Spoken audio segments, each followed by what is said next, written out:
زندگی میں مشکل وقت نہ آئے تو اپنوں میں چھپے ہوئے غیر اور غیروں میں چھپے ہوئے اپنے کیسے نظر آتے۔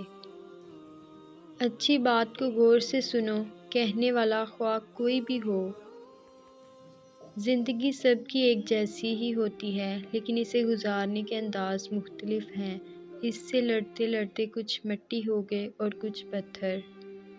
وقت تیزی سے بدلتا ہے اور کچھ لوگ وقت سے بھی زیادہ تیزی سے بدل جاتے ہیں۔ میں نے اپنی اوقات کو بہت قریب سے دیکھا ہے۔ چند سانسیں ہیں بس جو اللہ کی محتاج ہیں، پھر ہماری کس چیز کی مرضی ہے۔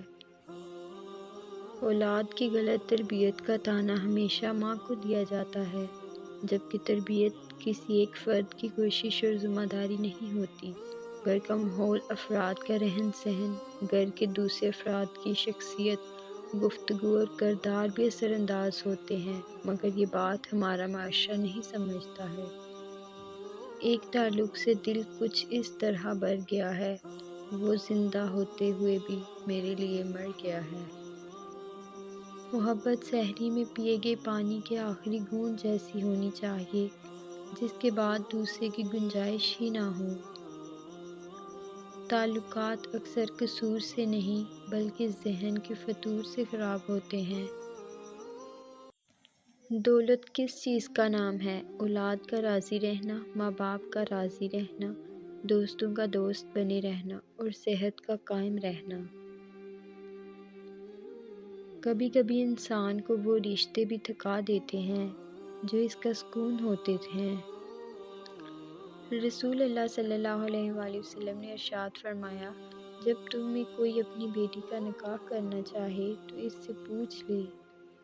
غلط فہمی کیا ہوتی ہے؟ ذرا اس تصویر کو الٹا کر دیکھیے۔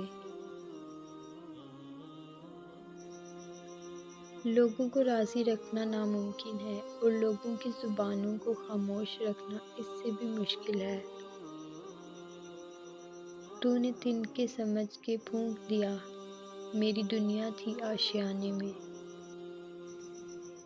جو زبان سے نہیں کہتے ان کی دل سے آہ نکلتی ہے، اور آہیں نسلوں کو تباہ کر دیتی ہیں۔ کسی کو کچھ دینا ہی ہدیہ نہیں ہوتا، بلکہ کسی پر غصہ آ جائے تو اس کا اظہار نہ کرنا اور کسی کے راز معلوم ہوں تو انہیں چھپانا، کسی کو معاف کرنا بہت مشکل ہو تو اسے معاف کر دینا، کسی کی عزت کو تار تار کرنے سے اپنی زبان کو بچانا بھی ہدیہ ہے، بلکہ یہ قیمتی ہدیہ ہے۔ گلے لگا کر جو میرے دوست ہمسایوں میں تھا، وہی شخص آخر میری بربادیوں میں تھا۔